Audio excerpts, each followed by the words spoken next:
and even the present chairman, Ramchandranji, I had in September a detailed discussion, and still they are, though in that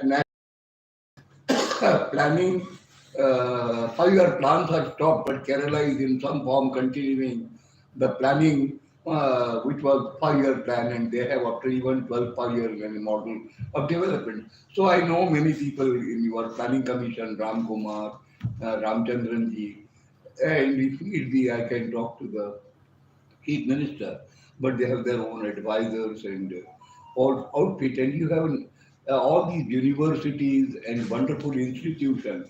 I was wonderstruck that there is in here an institute which is set up to study the climate institute. But many people I asked in the university, this is known as the Institute for Climate Change Studies, which is the VP Nagar Kanji Kuchi Muktabal, might not be pronouncing right, in Kottayam. So there are hundreds of institutions, land water institutions, Kerala forest research institution. The hub of these institutions, they should come together and produce a decentralized model of development. A centralized model, electricity now you should not produce in a grid, and Valley was stopped by people in Kerala, Shastra Sahitya Parishad, who thought there are alternative ways of um, producing electricity. But once if we destroy that Valley pristine or unique ecosystem, we'll be destroying that. So that was a good. I think we in the 21st century we need a different model of growth. It is going beyond state and market, beyond capitalism and socialism, beyond growth and globalization. You need a model of development which is a pro nature and pro people, and you can live happily with a lot less than what you have. You don't have what you need, and you don't need what you have. I think at least two things in Kerala, Laurie Baker's model of building construction and waterways are the answer to many of the problems that Kerala is facing. Natural farming, of course, and decentralized cottage industry, and your traditional health system, which can give you lot of revenue, because that kind of health system after pandemic seems to be very essential, and you have a lot of advantages there. And educated, literate population of Kerala has to be made resource literate. Only literate is not enough. Today, university systems are just parasitic in many ways, and you need a systems which are more creative. You have hundreds of acres of land, hundreds of colleges affiliated to university, and university jobs are very well paid. 1 lakh rupees means you come in the first 5% of India's income. So we as a teachers, as a researcher, and that is what I told to my friend that K. Raj was doing all the time, raising the debate, talking to EMS, talking to the all public representatives, uh, and people like that. I think they are our repositories for the public good. So thank you.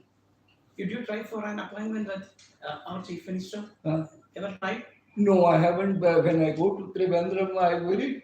And I think through some sources I should get it. But I say I will what I can submit to him, and they are in know of it, because I think planning board, and when you are that Kerala development report is brought out, it's a very good. I don't know how many of they have given journalist copy. I have at least English copy. If they have a Malayalam copies of Kerala development report, it's a very good document. Ramchandran gave me other day. And so I think across the districts, across the universities, yeah, and now the scholarship of 21st century has to be a different scholarship. Information is not knowledge, and knowledge is not wisdom. Wisdom of the people has to be retrieved. Our people, of course, Kerala has a since the Travancore state and all very high percentage of literacy. It was higher than many advanced countries even at that time. the model of literacy. But the model of growth that we have adopted, is China today a socialist country? I would say no. Was Russia of the socialist country? No. Why no? Because people's in the model of development, if you are polluting the largest contributor to the greenhouse gases, so you need a green path of growth. And greens and reds, they are coming together in many ways in Europe. Look at Germany. Green Party is a member of the coalition, and they are opposing fossil fuel energy. I think very crucial thing for us today is to have a very speedy alternative to hydrocarbons and fossil fuel, that is the coal, uh, oil and gases. There has to be a path of production, and that means change in the lifestyle and change in the economic model of growth. Because when I was in Cuba, soon after the collapse of the in 1990, early 90s, I could find that they were doing very good organic farming, and they were, you see, instead of producing tobacco, they were producing good food and for fruits. And also, one of the best health systems of the world was built by Cuba. So these are some of the tech lessons which we can learn from this globalized world. But think globally, act locally, and respond personally.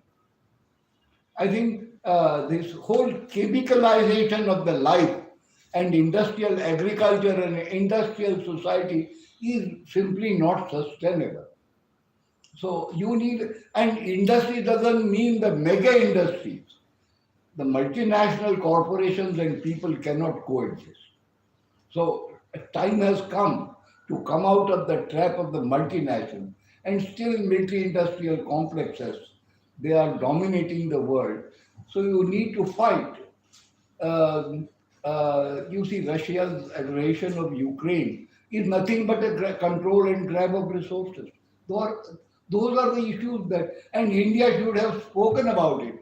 When India was not having this level of so-called growth, still India was speaking in non-aligned conferences, was a leader, though it was not very income-wise very high. But today, the prime minister of the country doesn't speak about it because we want to have more oil. But we will not live by oil. We have to live by our soil.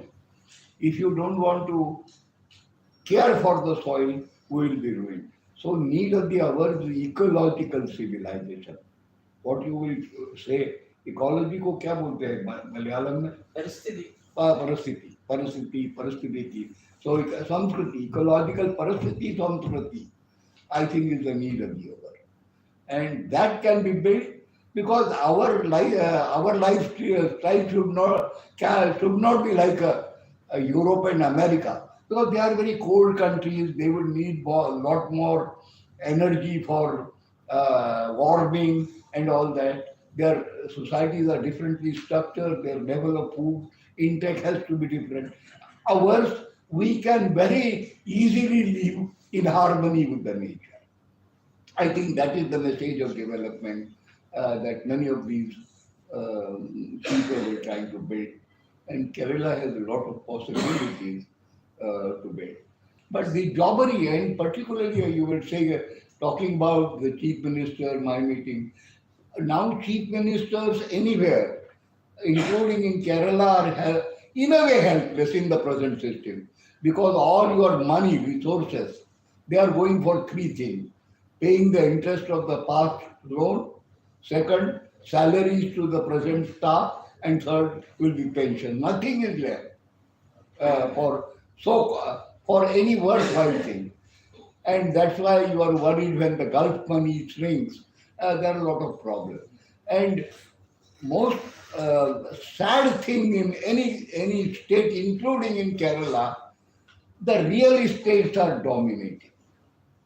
I mean, with all done and said and done about land reform, plantation was not abolished.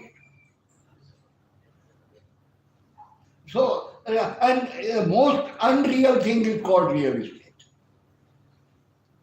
The land mafias, builders, because land is there. And this whole vertical building is something which is atrocious. At least that in Kerala. That should not happen anywhere in the country.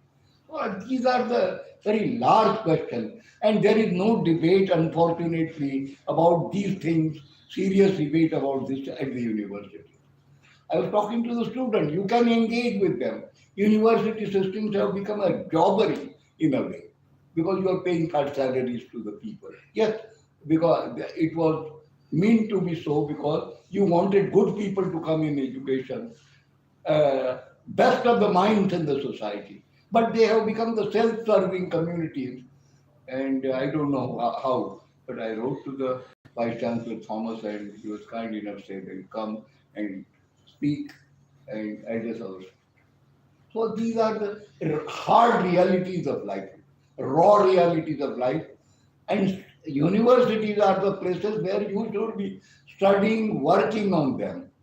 Why not you think of take each district and you have more than 9 or 10 public universities and academic institutions. They should be doing work on that, what they can do for urban employment guarantee.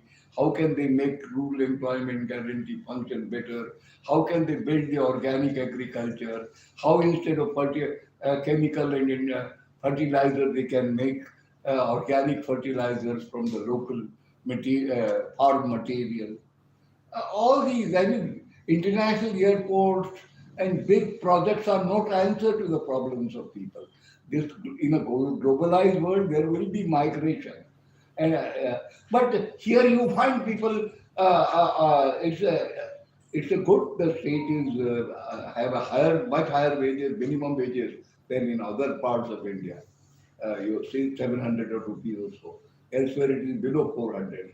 But many of these people who are from other parts of the country, they are managing your in unorganized sector. They are working in your unorganized sector, in a farm sector in Kerala, in plantation, tribals of course, and in all small hawkers, the masons, the construction workers.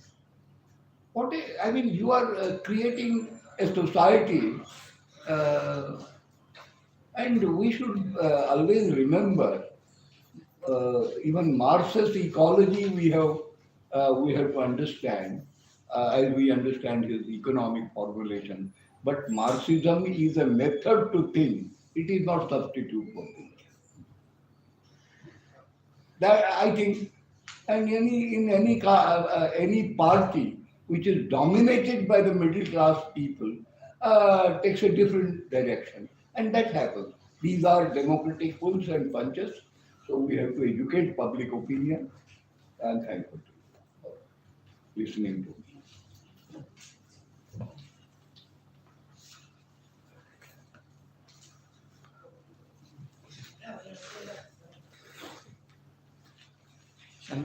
ओए thank you so much ये जो बाद में आए उनका थोड़ा लिख लो ना